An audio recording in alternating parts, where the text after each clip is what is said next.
আজ আমরা চলেছি মায়াপুর ইসকন মন্দিরে, যেটি অবস্থিত পশ্চিমবঙ্গের নদিয়া জেলাতে। ইসকনের সদর দপ্তর মায়াপুরে অবস্থিত এবং হিন্দু ধর্মের মধ্যে এটিকে অন্যান্য ঐতিহ্যের দ্বারা একটি পবিত্র স্থান হিসেবে বিবেচনা করা হয়। তবে চৈতন্য মহাপ্রভুর জন্মস্থান হিসেবে গৌড়ীয় বৈষ্ণব ধর্মের অনুসারীদের কাছে এটি বিশেষ তাৎপর্যপূর্ণ, যাকে কৃষ্ণের বিশেষ অবতার হিসেবে বিবেচনা করা হয়।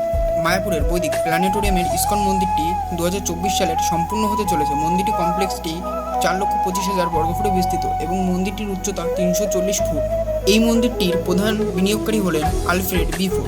মায়াপুরের কাছেই জলঙ্গি নদী এবং ভাগীরথী নদী মিলিত হয়েছে। তো বন্ধুরা, চলে এসেছে আরেকটি নতুন ভিডিও নিয়ে। আপনাদের সবাইকে স্বাগত আমাদের ভিল কুকিং ইউটিউব চ্যানেলে।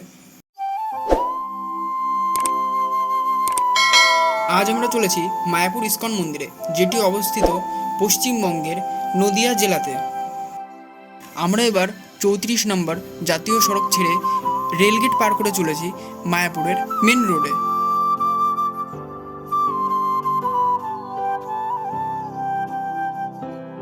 প্রচণ্ড গরমের কারণে যাবার পথে এই দোকানটি থেকে একটি স্প্রাইটের বোতল নিয়ে নিলাম।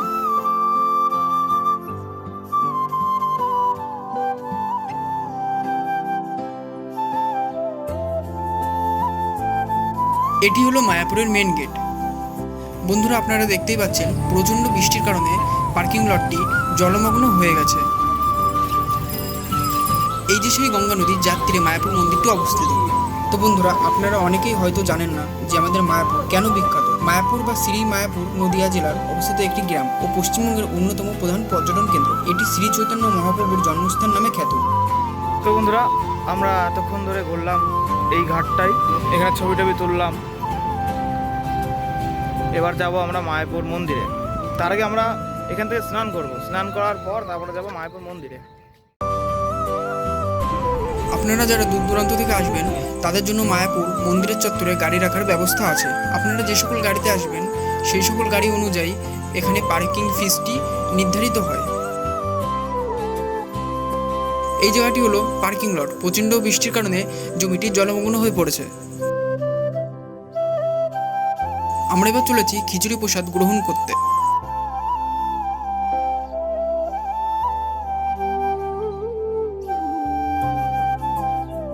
তো বন্ধুরা, আমরা এখন চলেছি গোশালার দিকে। এখান থেকে খিচুড়ি প্রসাদ পেলাম, এটা তোমাদেরকে ফ্রিতে খেতে দেবেন। তো এবার যাচ্ছি গোশালার দিকে, ওখানে ভিউটা তোমাদেরকে দেখাই।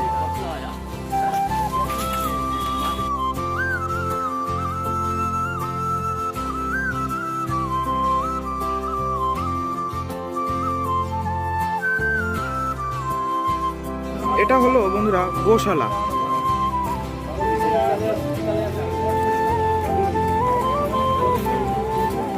এবার আমরা এর ভিতরে যাব।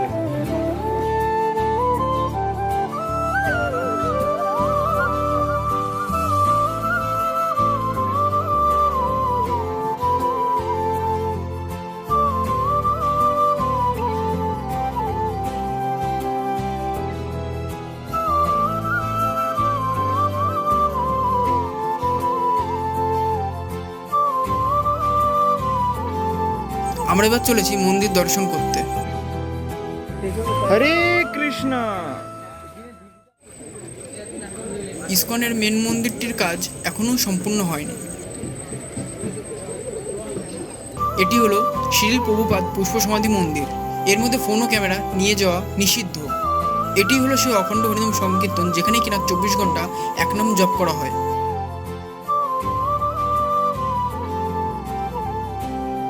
আমরা এবার প্রসাদ নেব গদা ভবন থেকে। টিকিটটির মূল্য হলো 50 টাকা।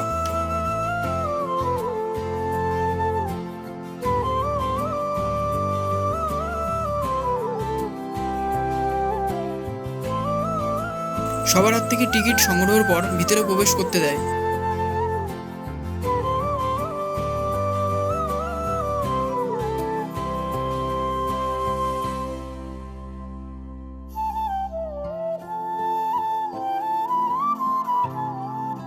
আমাদের ভিডিওটি ভালো লাগলে অবশ্যই ভিডিওটিকে লাইক এবং শেয়ার করে দেবেন, এবং চ্যানেলে নতুন হলে চ্যানেলটি অবশ্যই সাবস্ক্রাইব করে দেবেন এবং পাশে থাকা বেল আইকনটি অবশ্যই প্রেস করে দেবেন, যাতে আমাদের চ্যানেলে আপলোড করা ভিডিওগুলি খুব দ্রুতই আপনাদের কাছে পৌঁছে যায়।